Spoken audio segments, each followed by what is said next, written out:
how to overcome an addiction. And our guest, who's obviously so keen to impart her knowledge with us, is a lovely woman by the name of Anna David, who is a former life dating and relationship coach. You may have seen her back in the day on the Today Show and The View, but she's been 15 years sober. She's written 6 books about addiction and has one of the leading addiction websites out there. Anna David, how are you?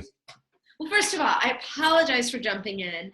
I hear a question, I start to give an answer. I didn't know Oracle at that point, but thank you. I'm really happy to be here, and thank you for having me on. Of course. Now, most of my listeners and viewers know me as a pretty health conscious guy. I haven't drunk alcohol since 2010. I was never an addict. I never considered myself an alcoholic. I was just a social drinker, sometimes a binge drinker, but I quit for 30 days. I felt amazing. I lost weight. I was clear-headed. All these amazing things started happening. I became a sports center anchor on ESPN. I achieved this childhood dream. Like, everything just happened when I cut out the drinking from my life.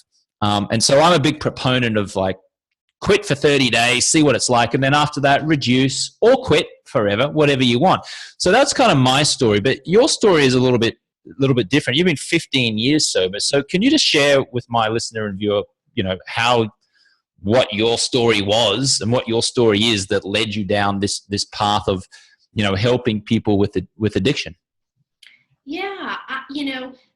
There is, I'm a firm believer that drink as much as you want if you don't have a problem with it, if it's not infringing on the quality of your life.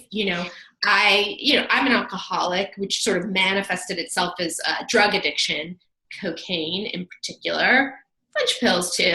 And, and my life was really unmanageable. Mm-hmm. And so I had absolutely no interest in quitting drinking. It's nothing like yours, like, oh, I'm going to get healthy. I was dying, and I kept trying to quit and nothing worked. And so I went to rehab in 2000. And, I thought, and you may relate to this, that the worst thing on earth would be sobriety. I couldn't imagine a life without drinking. My entire social life revolved around it. Even though at that point I had no social life. I was doing coke alone and my life was very, very small. And so, not drinking and sobriety and recovery in particular is nothing like I expected it to be. My entire life changed. I was, totally unemployable, got fired from every job I ever had, had always kind of wanted to write a book. And, in my first 8 years of recovery, published 6, and never really thought I'd amount to much. People would nobody even said she's not living up to her potential. I didn't even look like I had potential. And, but none of that really matters. What happened is that I discovered that I was drinking in order to numb a terrible way I felt. And I believe alcoholism isn't about how much you drink or how many cars you crash or anything like that. It's about a way of thinking. And that way of thinking is sort of like, I'm not much, but I'm all I think about. Narcissism combined with self-hatred, which you naturally have, born that way, or your circumstances make you that way. And then drinking and doing drugs kind of warp your brain, I believe. And to me, there is only a spiritual solution to that. And when I found that spiritual solution, I didn't want to drink or do drugs anymore. That's my experience. And the reason I do what I do is to help other people to see that, because most of us thought, every single sober person I know thought sobriety sounded like the end of life. And we're trying to show them here at After Party that it's just the beginning. Yeah, well, I mean, it's a similar theme in as much that I think that my life really began when I quit the booze, and I wasn't even drinking that much. I mean, like I said, I was drinking I'd have a few drinks socially during the week, but then I'd turn it on a Friday and Saturday night, and I'd be waking up hungover on a Saturday and Sunday. And it was just this kind of like, I felt like I was living at like a 5 or a 6. It sounds like you got to a phase where you were kind of living maybe at like a 2 or a 3. Oh, sorry. No, -20. -20. Okay. For me, it was more like I'm living a life of mediocrity. I'm just like, nothing special. I'm nothing awful either. I'm just blah. And for me, that was like my rock bottom, realizing that I wasn't fulfilling my potential. But as soon as I quit, everything happened. Like relationships in my life improved, romantic relationships improved, my skin got better. I lost, like, people go to my website, 30daynoalcoholchallenge.com, and the first thing you see is a video, and it's a picture of me with Jennifer Aniston, the Hollywood actress from Friends. And I was 218 pounds, and you can just see I'm just like got this fat face. I'm 185 pounds now, so it's almost 30 pounds difference. And you can just see, as that photo was taken, I was trying to suck my gut in because I had like these fat rolls kind of like filling over my belt, and I just felt kind of like just average in any way. Now, my average was a bit different to your average, but the same message is there. When you remove that poison, when you remove the poison from your life, all of a sudden you lose weight, your skin gets better, you're spiritually healthier, you're more positive, you're more productive, you sleep better, you're clear-headed, and you start just living life at a different level, right? Mm-hmm, mm-hmm. Yeah, absolutely. Most sober people I know get pretty into, pursuing the healthy lifestyle. I also live in LA, so everybody is, juicing and cleansing. And, while I don't fully support those things, it's not unusual for me to, hear the question, like, are you on or off sugar? Like, I never thought anybody would ever say that.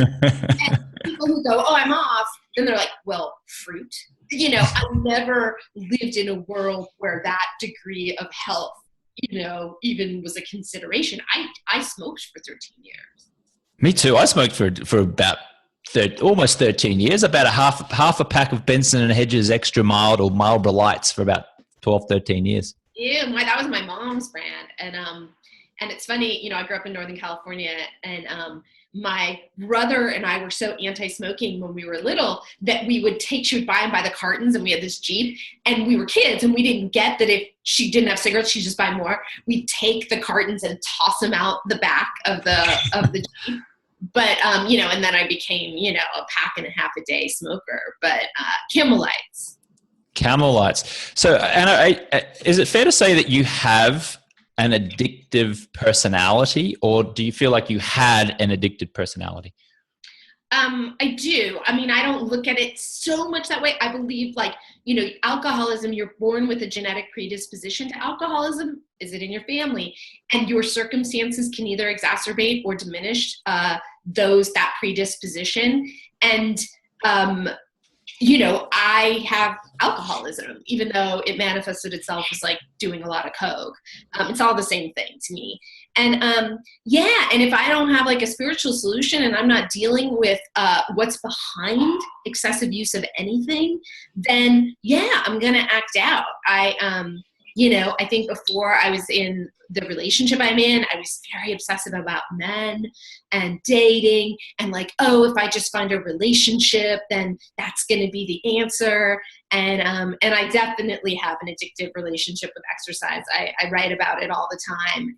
I basically, I sort of have to do these classes every week, these certain very specific classes, and my life revolves not around it, but like if you ask me to do something on 6:30 on a Tuesday, Thursday night, or 8:30 on a Wednesday, or 5:30 on a Saturday, forget it. And, if I'm okay with that right now, it doesn't make my life unmanageable. And, but it is all part of the same thing. It's sort of convincing yourself that if you do not do these things, you're not going to be okay, Yeah, because some people like that, they substitute one addiction for another. For example, they'll say, I'm no longer an alcoholic. Well, I'm sorry, of course, you refer to yourself as an alcoholic, but you say, I'm no longer addicted to alcohol, but now I'm addicted to exercise. Yeah. I'm no longer addicted to bad relationships. Now I'm addicted to just positivity all the time. I was talking to this girl in LA a week ago, and she was trying to tell me, or trying to convince me rather, that she was this all like high energy, high vibration person and super positive, and she doesn't spend time with people who are negative. And then in the next breath, she was telling me about how she doesn't talk to her mother. She's fighting with her sister. Right. And it's kind of like, it seemed to me that she'd come from a personality where everything was doom and gloom and dark. She'd all of a sudden found the answer to be in the light, so to speak, and be positive. But then she becomes so addicted to the positivity and the positive mindset that she's just cut off her family. So no, I think that it's very easy to sort of wake up and be like, I'm going to be a brand new me.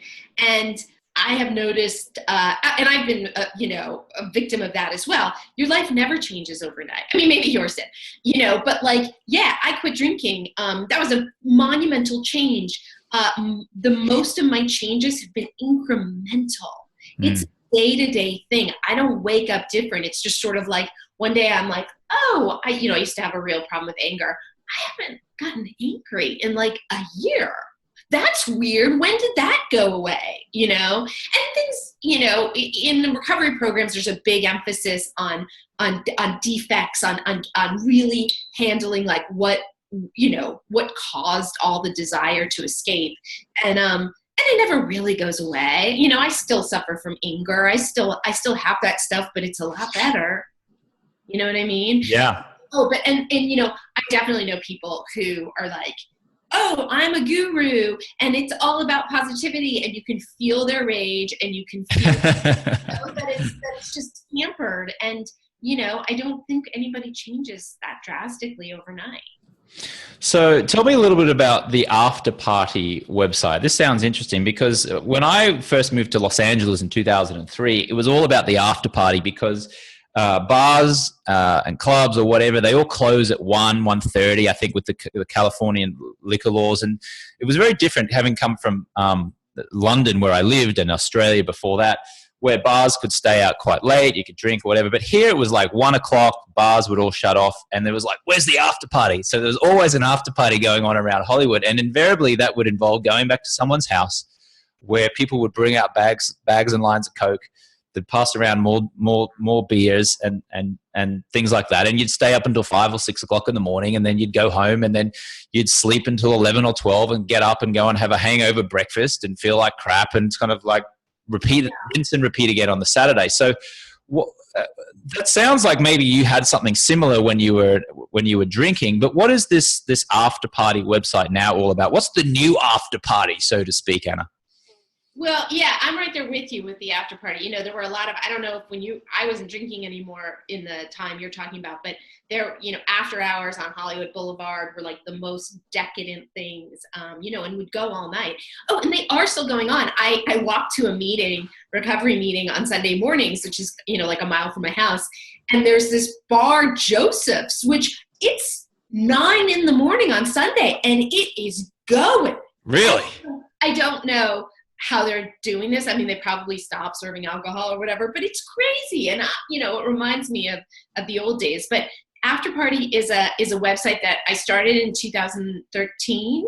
I had been writing books and going on TV and talking about addiction and recovery, but they have me on when a celebrity overdoses, and they don't want to hear about the recovery solution. And I get it. They want scandal, and they want sound bites and all of that stuff. And so, I realized that wasn't a very effective way to get any sort of message across. I do speak at colleges, and, also college students aren't particularly interested in hearing about alcoholism. I sure wasn't when I was in college. And so the idea behind After Party is it's for people who are wasted in the middle of the night. And there are a lot of these people, everybody sort of talks about this, like they go online and they're like, should I kill myself or should I get sober? Well, maybe killing myself sounds better. And they're seeking, and lots of people will call AA in the middle of the night, and, and then wake up in the morning and they were in a blackout and they had no idea. And so this is a website that is geared towards people who in that state are going to stumble across articles, essays, and podcasts and videos that sort of show that there is a life in sobriety and that people are laughing and having fun and living a life that they had never, dreamed possible. And so that is the idea behind it. I sold it in 2014 to private investors, and, and then they pumped a lot of more resources into it than I ever had. And, I have a small staff, and we publish 12 stories a day. And I put out a podcast every other week, and that's After Party Pod. And, that's where I interview a sober addict or alcoholic about their journey. And I have, I have musicians. I had Moby on. I had Mark Maron on. I've had Dr. Drew on. He's not sober, but obviously, he works with his whole life is working with addiction. And and then we do videos. We're just starting a video show called After Party Sessions. No, we're doing After Party Answers on that we're going to start posting. That's a video show. And then After Party Sessions, I recently became certified as a life coach. So I've started recording life coaching sessions I'm doing, and we're going to release those as podcasts. So nice. And so what's an example of someone who, has visited your site and who claims to have been, or credits you for saving them or getting them out of a dark spot or anything like that? Like, yeah, it's, I get, and I'm not going to lie, I'm not flooded with emails, but I get emails, a few a month that say that this was their first exposure to something like that. I have shared in recovery meetings and had people come up to me and say, wow, I recognize your voice. I listened to your podcast for months before I was willing to come here. And that's how I found out about recovery. And so, those emails mean everything. I've met some of those people. Recently, a guy emailed me and he was like really, really down and out, had listened to the podcast. I said, meet me at this meeting. He met me at this meeting. People never actually show up. So I was shocked that he was there. I introduced him to a guy because I'm not better guys with the guys, girls with the girls. And I had no idea what happened. And then he just emailed me recently and he was like, I'm 3 months sober. My life has changed. And my friend, who didn't even tell me, has been sponsoring him and all of this stuff. So that will happen. And it's amazing. and so Tom Sizemore, who's a very famous Hollywood actor, if you don't know who that is, Tom Sizemore played a character in Saving Private Ryan. He was in Natural Born Killers. He was in the movie True Romance. He's like mid-50s. Very famous actor. And he had a very famous issue with, I think he was a meth addict or something. Wasn't he? I think it was. Yeah, it was meth and heroin and, everything. And you actually wrote his book, or helped write his book. Is that right? His memoir. So he was actually in the movie Heat as well, if I recall correctly. So what was it like to work with Tom Sizemore on his memoir, and what did you learn about him and addiction in general in the process? Well, I learned that people can have the disease of addiction pretty bad. That was a book. It's called By Some Miracle I Made It Out of Here Alive, which is a line of hit that he had in Saving Private Ryan, actually. And I spent about a year interviewing him, sort of going over there every week. And he is by the way, very famous. I will say that when I told people I was working on that book, women were always like, who's that? Women under a certain age, and guys tended to get really excited, because Tom Sizemore's badass. But he has had a very well documented history of addiction and scandal, and he's been in prison, and it was not an easy project at all. This is a guy who was not easy to deal with. I talked to a court reporter because I had to get all the legal cases down, and I remember saying to her, 90%. 10% of the time, this is the nicest, smartest, funniest, most generous person I've ever met. But the 90% of the time is significant. So, frankly, it was challenging and difficult. It was a New York Times bestseller, which was why I did it. Many people had attempted to do this book before and had given up. So I knew what I was getting into. It was, what I got for being willing to do this was something like no ghostwriter gets. My name on the cover as big as his.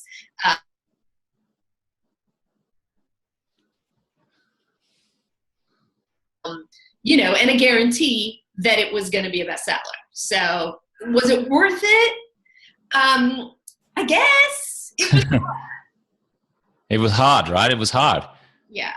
And so did you learn anything else about, how did you feel, were you comparing your story 15 years ago to his story? Yes. And did you see, what were the comparisons that you saw? What were the similarities, and what were the things that were completely different? It's a great question, because when I was in it, I was very aware of that. I almost would consider it like a meeting, going to meet with him, because I could see what alcoholism can be like. And I don't mean actively drinking and doing drugs, because that never happened in front of me, but just the mind stuff I was talking about. I could see how fame could really exacerbate that problem. I believe alcoholism and addiction sort of freezes you at the emotional age that you're at, and fame does too. And so the combination of having that get really bad, and, he's not too famous today, but in the 90s, this was a guy who was going to be the next De Niro. And he, getting all that validation and getting all the yes men around you and getting all of that can really make an addiction worse. And, this was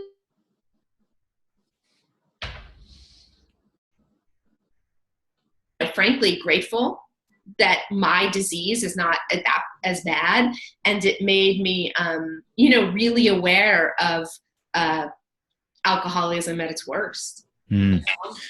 I interviewed Mickey Rourke right before he made his comeback, and just when I first came to LA in 2003. I interviewed him for a magazine called Empire magazine over in the UK. It's a very famous film magazine. Mm-hmm. And we met on Santa Monica Boulevard at what was the name of that place? It's down there near the Pacific Design Center. And we sat down, and he was just about to launch his movie Comeback. And I was interviewing him about that. And he talked about how he went off the rails. Of course, he was a boxer, but he drank heavily as well. And he was talking about how at one stage he got so broke that his manager, or I think it was his manager, gave him money in a brown paper bag every 2 weeks. That was like his allowance. He had to go off to this like barber shop to pick up his allowance every 2 weeks. That's how rock bottom it came. And then I could see, like, he started criticizing this very, very, very famous Hollywood actress, who I will not name here, because she had convinced a producer not to hire Mickey Rourke to play the male role opposite her. And he went on this like 2-minute rant where he's like, "This freaking bitch, I didn't sleep my way to the top, blah, blah, blah." And he's saying this, and I'm like, I'm recording this, and I'm like, if I put this in this article, this is going to absolutely destroy him and his career if this gets out. Because at the time, and still, this is an A-list actress, very famous. And he's going on this rant, and he's like, and you can put that on the record. And I'm like, Mickey, I don't really think you do want that on the record. Quite frankly, I think we might just leave that one out. And so when I wrote the story, I started off by saying, Mickey Rourke has just said a very bad thing. It's the old Mickey. It's the Mickey where he's, like lashing out. He's blah, blah, blah, blah, blah. But something strange has happened. Mickey Rourke has now backtracked. He's now apologizing. He's now having a moment of clarity where he's looking at his life and he's looking at all the work that he's done up until this point. And now he's like, actually, let's calm down. And so in actual fact, he did, after I'd said to Mickey Rourke, listen, I don't think you want me to write this. He's like, yeah, you're right. Can you please not publish that? Have I got your word on that? Can I shake hands? I'm like, yes, absolutely. I promise you. And I was true to that. I didn't report it. But in that moment, I really saw like how an addictive personality or someone who's suffered the effects of a lot of drugs, a lot of alcohol, can just like snap like that. Yeah, it's interesting. Well, my previous life, I did a lot of celebrity interviews, for, Cosmo and Premiere and People and all that stuff. And I had been in that situation where you want to save them from themselves. Yeah. And you're like, is my loyalty to the publication that's going to love this, or is my loyalty to the person I'm interviewing? And, I always erred on the side. I was not a good journalist. I always erred on the side of my loyalty being to them.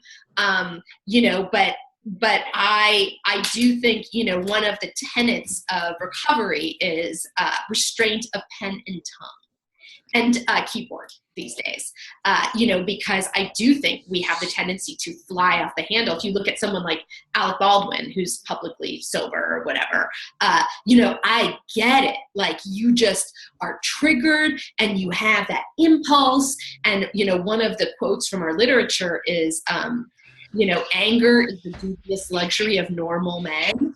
We can't afford it because we have an alcoholic reaction to it.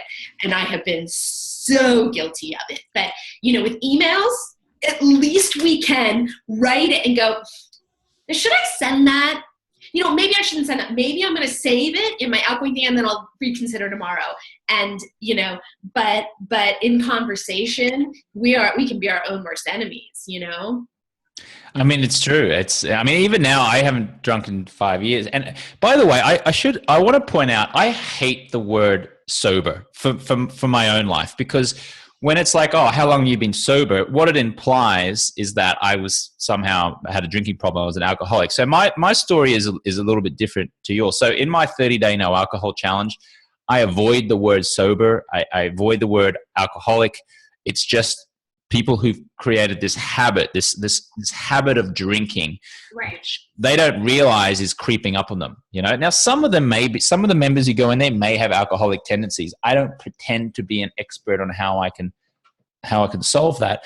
But when someone says to me, "Oh, James Swanwick, he's been 5 years sober," I'm like, no, it's not that, because that implies a certain thing.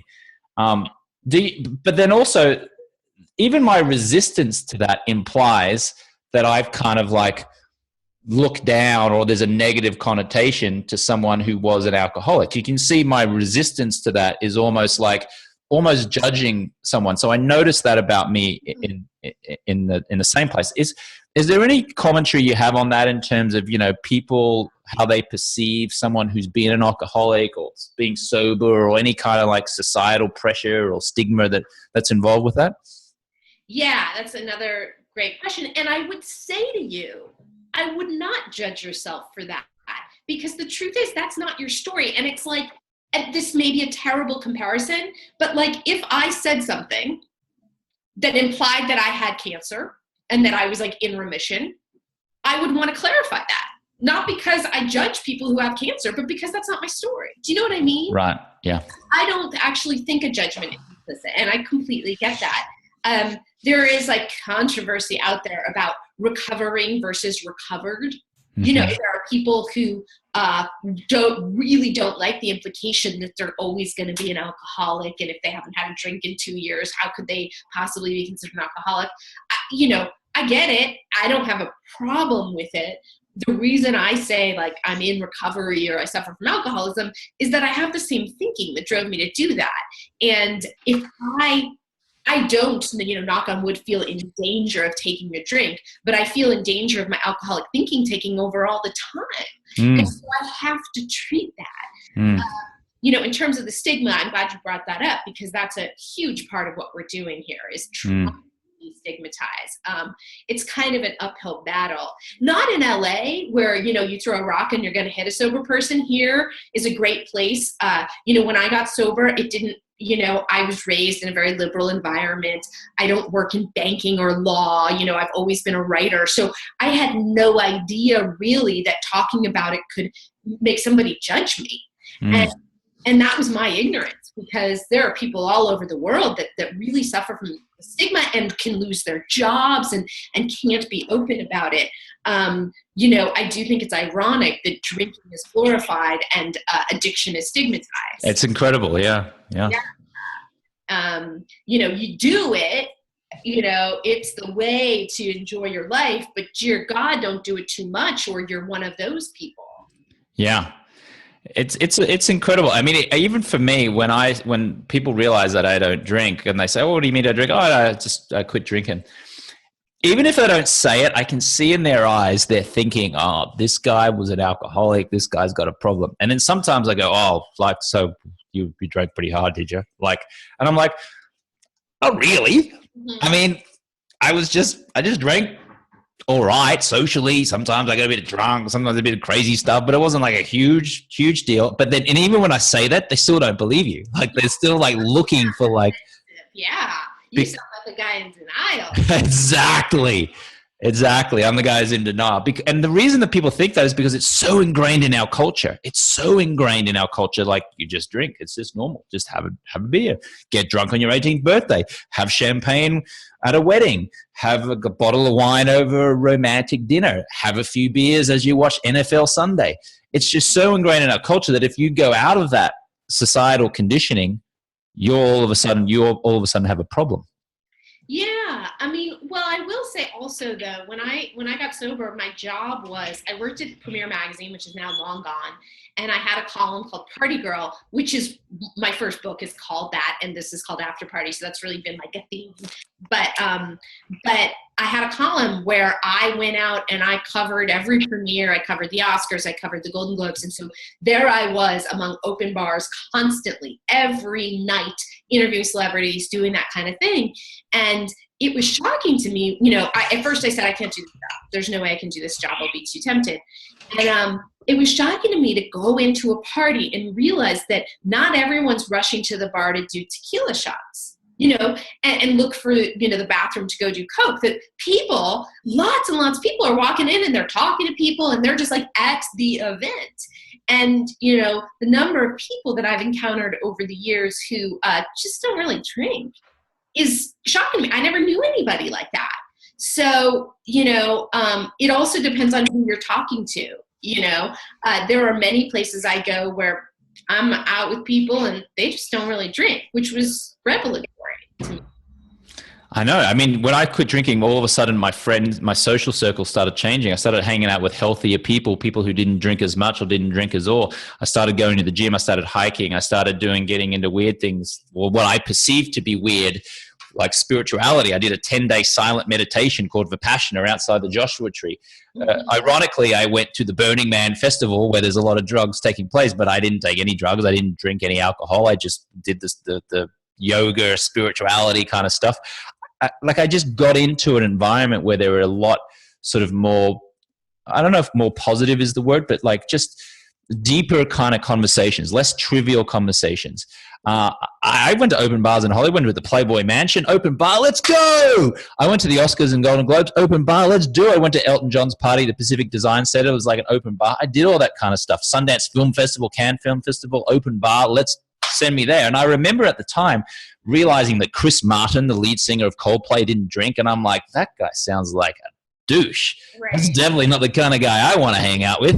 Right. And then I remember when my kind of mindset started to change, I interviewed Bradley Cooper when he was promoting the movie The Hangover. And it was at the SLS Hotel on La Cienega. And I somehow stumbled across in the interview that he didn't drink, that he'd quit a number of years earlier. And I'm like, what? I'm like looking at him like weird, like what? He's like, yeah, I quit drinking. What do you mean? He goes, I just drank a bit too hard and I just quit and now I don't know. I said, how long's it been? I think he said at the time it was like 5 years. And I remember walking out of that interview just going, Bradley Cooper, I had this idea of him being super cool, like whatever, and he doesn't drink. I'm like, there's got to be something to this. There's got to be something to this. And then ironically, it was about a year, maybe 6 months later where I finally took that 30-day break. And then I felt amazing. I'm like, now I get it. Mm-hmm. Now I understand. But it's funny because before then I was like one of the people who didn't drink as like alcoholic, weird, freak, not the kind of guy I'd want to hang out with. And now I'm just like, bring it on. They're the only people I hang out with mostly. Yeah. So, you know what? I have this shoot that I'm doing at noon. Good. We didn't want to keep talking to you. We wanted this conversation over anyway. Anna David, thank you so much for your time. Where do we find out more about you? I have a website, annadavid.com, and I'm on Twitter at Anna B. David, but really check out After Party Magazine and download After Party Pod. It's on iTunes and Stitcher and SoundCloud and all of those places, but it's good stuff. So thank you so much for having me on. Of course, After Party Pod. Thank you so much, Anna. I really appreciate your time. Thanks for listening, and we'll catch you on the next one.